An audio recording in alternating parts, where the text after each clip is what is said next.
Welcome into Picks and Parlays, Bettors Edge. We've got Week 12 of the NFL. I'm Hannah Mears. That's Trapp. That's Andrew Fillipponi. Guys, we've got quite the slate of games.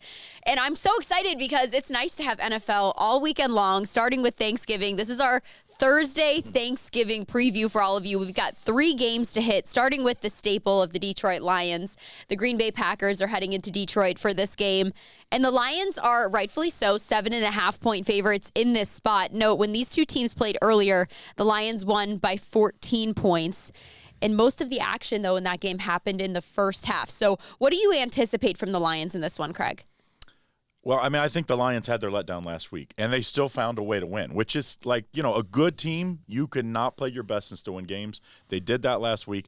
I think the safe play in this game is Detroit Lions first half. I see them at 4. I expect that line to go up, like 4.5. I like that. I just think Detroit will jump on them early. You have the emotions of how good they are. I think you just take the first half, and you just enjoy the second half. You don't have to worry about your bets out of the way. Let your turkey settle in, right? All calm. Maybe, like I said, maybe that's when you have dinner. Who knows? That's when all the action happened was in the first half. So I like that bet. Pony, are you on the same side of this? Well, I would quibble with you on one thing. I don't know if they're a rightful 7.5-point favorite. And against the here's why. Packers? Well, let me ask you this question. If they don't have a 12-point comeback in 4 minutes against the Bears, what's the line for this game?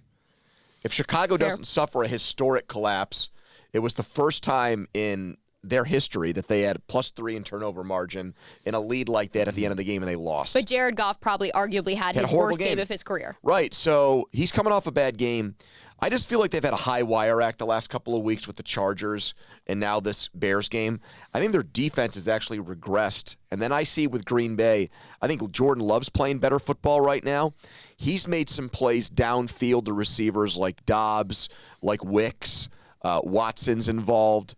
So we'll see. I mean, I think you're going to get a heavy dose of A.J. Dillon in this game because of the Aaron Jones injury, which will soften up the defense. I think it's close. I like the Lions on the money line, but there's no value there, so I'm going to take Green Bay with the hook +7.5. Do you know who I think is going to see a lot of action as well? David Montgomery. And the reason being, the last time these two teams played, he carried the ball 32 times for 121 yards. That's a significant amount of carries. And then when you look back at what Goff did and maybe did have a bad game, maybe they'll try to hand it off a little bit, get things going and settle in before just relying on Goff. And Montgomery's he's gone over 68.5 rushing yards in 5 games this season. The Packers are definitely better at protecting against the pass, so I think this will be Detroit trying to run the ball, getting into rhythm on Thanksgiving. So that will be my best bet ahead of this one. Heading into Dallas, the Commanders heading into Dallas. Again, the Cowboys for the 3rd straight week, double-digit favorite at 10.5. Pony, you're shaking your head in this one. I would like to preface this. I went with the Cowboys. Yeah. And you guys did not last week, and it paid off for me. I don't know if I'll do it again, but will you? I'm going to keep with my blackjack principle. I keep hitting on 16 with the Cowboys, and I've lost in back-to-back weeks. I'm going to do it a 3rd time. I'm going to see if they can roll it over into a 3rd double-digit win. I personally don't think so. Washington this year, now look at the other 2 NFC East teams they've played. They play down to New York. They play up to Philadelphia. So I think they'll play up here to Dallas. Sam Howell, I don't think he could do any worse than he did last week against New York. That was just pitiful. He got grossly outplayed, badly outplayed by Tommy DeVito, who we were making fun of on this show. So, yeah, Thanksgiving, a lot of eyeballs on this game. I think Washington will keep it within 10.5 points. I'm going to go ahead and just defer from the lines in this one and go for another prop, only because I feel like I've lucked out now at this point with that double-digit spread.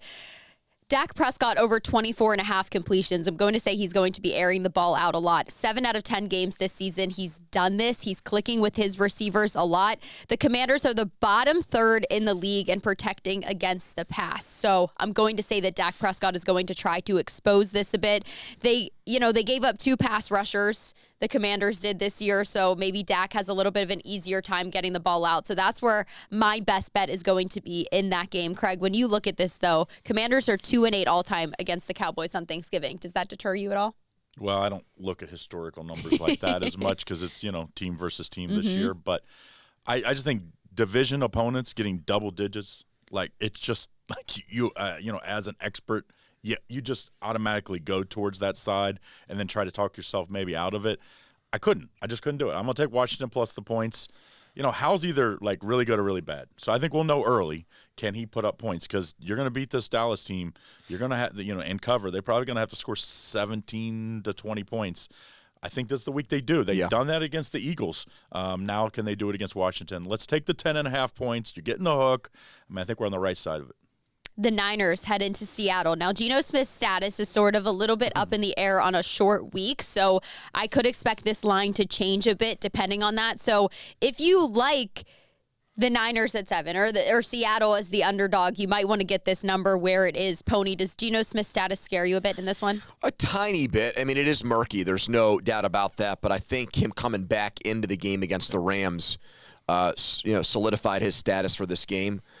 Look, I mean, it was just bad game management at the end of that Rams game by Pete Carroll where they're running the ball and then just settling for a 55-yard field goal. There was still time to get closer and better range for Mears to win it. And if they win that game, I think this line looks different. San Francisco has bounced back bigly against Jacksonville and then even what they did last week against Tampa. But it's a 12th-man atmosphere. I think Seattle knows that their only chance of staying alive in this division is to beat San Francisco in this first head-to-head matchup of the season at home.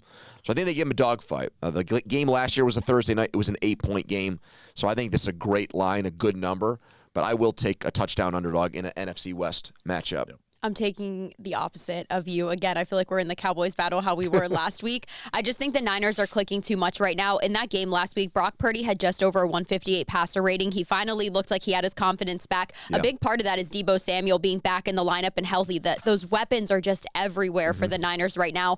And to your point about mismanaging a game by Pete Carroll, you don't want to mismanage a game against the Niners defense. They'll make you pay for that. So I'm going to go ahead and say I feel more confident about the talent clicking for the Niners right now, and they'll get this one done. Craig? Well, I mean, this to me, it's Geno playing. And I would wait till you put, you 100% know he's going to play.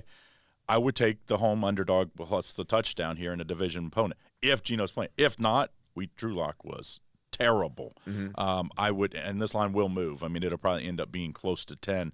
I still would take San Francisco minus 10 if it's no Geno. So playing. Take it early. Yeah. So I mean, that's why I would wait. I would wait because I want to know who's going to start, where I'm going to put my money. So, but at the moment, you like the Niners minus 7. No, I'm assuming Geno's going to play. Okay. I'm going to take the plus 7 with Seattle. If he doesn't play, I assume that line will move to 9.5 to 10, and I would take San Francisco. That's how much quarterback play matters in this matchup.